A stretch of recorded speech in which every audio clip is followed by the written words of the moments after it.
Hello बच्चों, इस video में हम समझेंगे किरचॉफ का सेकंड लॉ, जो कि मोस्ट इम्पोर्टेंट लॉ है बच्चों। देखिए, इसको लॉ को बोला जाता है किरचॉफ का वोल्टेज लॉ भी बोलते हैं या लूप रूल भी बोलते हैं इसको।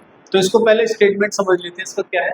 The algebraic sum of changes in potential around any close loop involving resistor cells in the loop is zero. यानी कि किसी भी क्लोज लूप के अंदर जो सेल होता है या रेजिस्टेंस होता है, उसके पोटेंशियल डिफरेंस का जो एल्जेब्रिक सम है उसके अक्रॉस उसका सम क्या होता है बच्चों, जीरो के बराबर होता है। तो वो उसको समझते हैं। देखिए बच्चों, यहाँ पे हमारे पास में एक सर्किट है, ठीक है। एक सेल है पॉजिटिव नेगेटिव टर्मिनल। तो यहाँ पर एक रेजिस्टेंस है, इसका रेजिस्टर रेजिस्टेंस कितना आर। तो यहाँ से करंट निकलता है इस तरीके से पॉजिटिव से नेगेटिव की तरफ।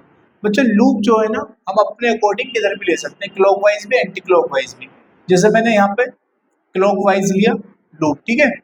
तो बच्चों देखिए, हम जब ऐसे अकॉर्डिंग चल रहे हैं इस तरीके से, करंट भी इधर चल रहा है ना बच्चों। ये सेल का पॉजिटिव नेगेटिव टर्मिनल है, ये पॉजिटिव है। तो यहाँ हाई पोटेंशियल होता है, यहाँ पे लो पोटेंशियल होता है। और बच्चों, जब करंट फ्लो करता है ना, वो हाई से लो की तरफ फ्लो करता है। कहाँ से करता है? हाई से लो की तरफ। तो देखिए, जैसे हमें इसका पोटेंशियल लिखना है, ठीक है, इस लूप के हिसाब से। लूप हमारा ऐसे है और करंट चल रहा है ऐसे, ठीक है। तो हम ऐसे जा रहे हैं, तो देखो हम इधर इधर से जाएंगे ना, ये नेगेटिव टर्मिनल से प्लस की तरफ जा रहे हैं, मतलब लो से हाई पोटेंशियल की तरफ। तो पोटेंशियल जो लेंगे इसका हम क्या लेंगे बच्चों? पॉजिटिव लेंगे, ठीक है। उसके बाद में ये लूप हमारा ऐसे है और करंट भी ऐसे चल रहा है। लूप की डायरेक्शन भी इधर है, करंट की डायरेक्शन भी इधर है। इसका मतलब हम हाई से लो की तरफ चल रहे हैं। तो जब हाई से लो की तरफ चलते हैं तो वो पोटेंशियल क्या होगा? डिक्रीज होगा। तो हम क्या लेंगे? नेगेटिव लेंगे पोटेंशियल। तो पोटेंशियल कैसे निकालते हैं? अगर आपको करंट पता हो तो V equal to I R निकालते हैं। किसके?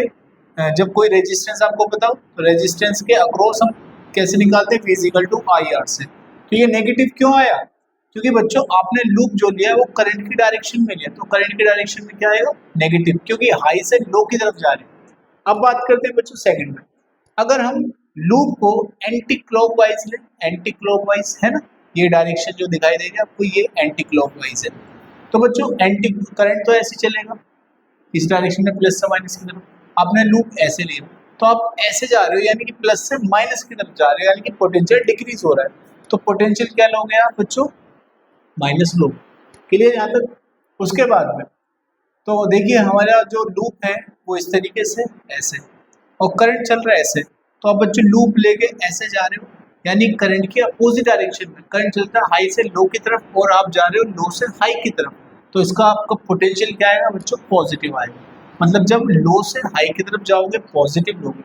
या सिंपल वर्ड में आपको समझाऊं मैं आपको बच्चों, रेजिस्टेंस में जब आप लूप की डायरेक्शन करंट की डायरेक्शन में हो गई तो पोटेंशियल आपको नेगेटिव लेना है। अगर अपोजिट डायरेक्शन में हो तो आपको पॉजिटिव लेना है। कुछ इंपॉर्टेंट पॉइंट समझ लो जो काम के यहाँ पे, जो एमसीक्यू में पूछे जाते हैं, मतलब जो हम यूज भी करते हैं, एमसीक्यू में पूछे जा सकते हैं। तो जो लूप जो है ना, वो एकदम क्लोज होना चाहिए। जब आप ये वाला लूप को अप्लाई करोगे तो लूप कैसे लेना? आपको क्लोज लेना है। उसके बाद में बच्चों जो फर्स्ट लॉ होता है किरचॉफ का, वो सपोर्ट करता है कंजर्वेशन ऑफ चार्ज। ये आपको एमसीक्यू में पूछा जा सकता है। वो किस पर बेस्ड है? Conservation of charge. सेकंड जो लॉ होता है वो कंजर्वेशन ऑफ एनर्जी को सपोर्ट करता है, इसको कंजर्व एनर्जी को।